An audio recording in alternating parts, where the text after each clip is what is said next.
Hi, and welcome to Miss Morgan's second grade classroom.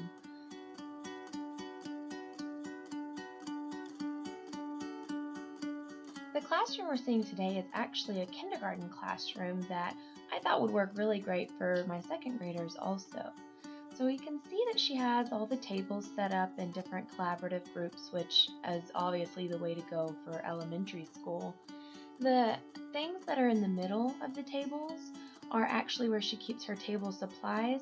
I prefer to do mine a little bit differently, something more along these lines, where each table has their own place with built-in cabinets with supplies and places to turn in everything.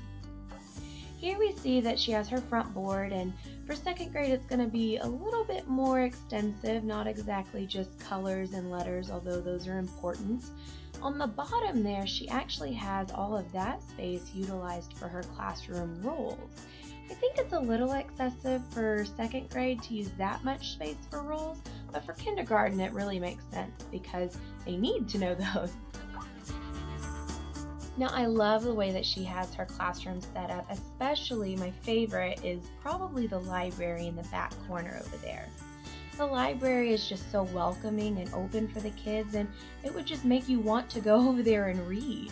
And the way that she has it organized with all the different buckets and components is just really helpful to the students. On the top, you see all of the green buckets, and those are to separate the different levels that the students would be on, so it's easily accessible for them.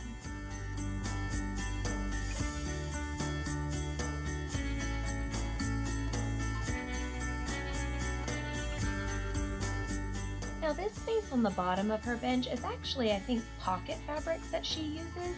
I, however, thought it would be a great idea to put small chalkboard pieces there, and the kids could actually use it as a word work area. Now, I'm a big fan of not wasting any space, so this part that she uses more as decoration, I thought would be great for using a retelling poster. This is something that the kids could do as an activity after they've read a story and really keep them on track and on focus as to what they're doing with the curriculum. This reading center is just such a great area for the kids, and even these end caps here could be utilized as a space to put different center buckets that the kids could use for literacy activities. One game that comes to mind is a sight word SWAT, and it's such an easy activity to just put inside of a bucket, and the kids could pull it out and it already has a place to be stored. Since every classroom needs a library, what better way than to use a library as a center itself?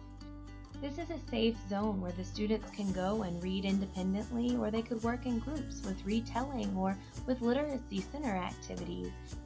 Only materials that would be needed are the things that are already there, such as the books or the activities the teacher comes up with.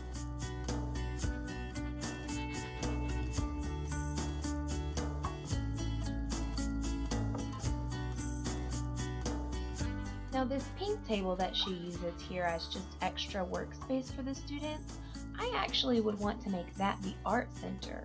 And my art center would hopefully look something more like this, just a lot more space and all the materials are right there provided.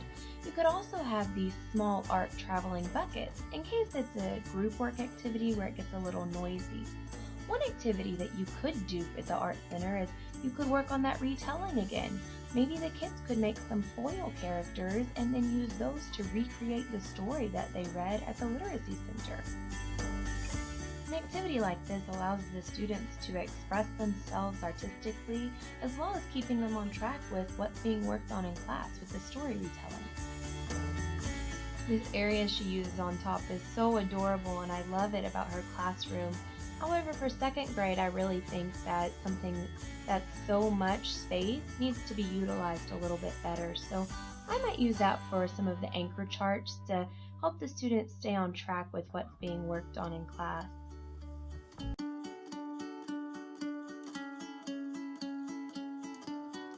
This back area of the room right here is the teacher area with her computer and files and all of her things. And I love that it's such a small space where she's still so organized throughout the whole week of lesson plans, and it doesn't take up too much, and she's able to see the entire room from this area. And this little table in front is her group work area. I would hope to have a kidney table there instead, just so it's easier to get to the students when you're working in small groups. But I love that it's such a small area and that she keeps it very organized. Here we begin to see her word wall, which is so important for early elementary, first and second grade. We see a little bit of the technology center here with her computers and listening center along with the TV. It's important to keep all those things together. In that bottom left corner, you see what would be used as my math center. Now each activity has its own bucket to go in, and the only other thing you would need are the manipulatives and any technology that you'd be integrating into that center. One activity that would be great for a math center is a Math Fact Jenga, depending on what you're working on in class, but this game is just so fun and so easy to store in a little tub at that center, and as long as you have the directions inside with instructions, it'll really keep the kids focused and engaged.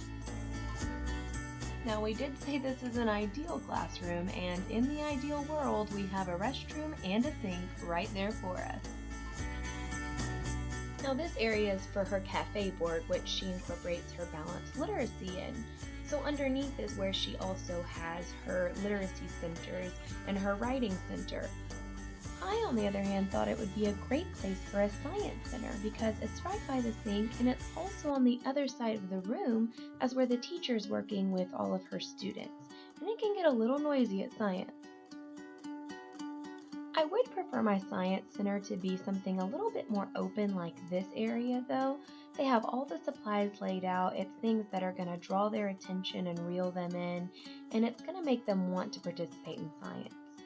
Having the display materials is really important. One example of an activity they could do at this center would be fishing for magnetic objects. They could sort and work in teams as well as make an analysis chart of it, which the teacher could later use as a report for how they've done. Another really important area of the room is the whole group area, where she can call them down for circle time, calendar time. I know calendar isn't done as much in second grade. However, there is always a place in the room for the kids to go when they're having a group discussion before they split off into centers. She keeps it very organized. Again, she could keep her books that she'd be reading for the whole group, all of her supplies needed, and it's just a way to make the kids feel welcome up there.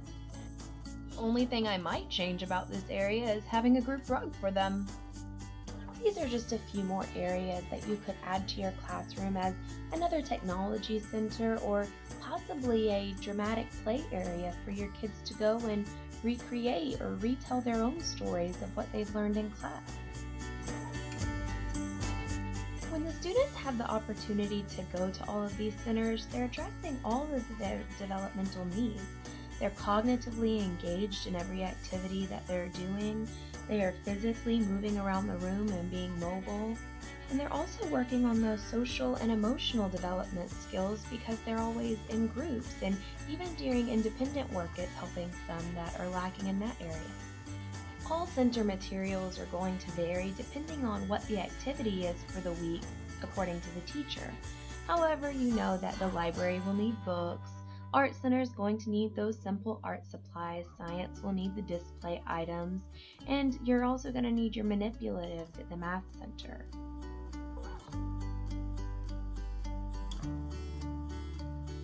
Quick shout out to Miss Maria Minor. Thank you so much for all of your wonderful tips and tricks that you give us on Kinder-Craze blog.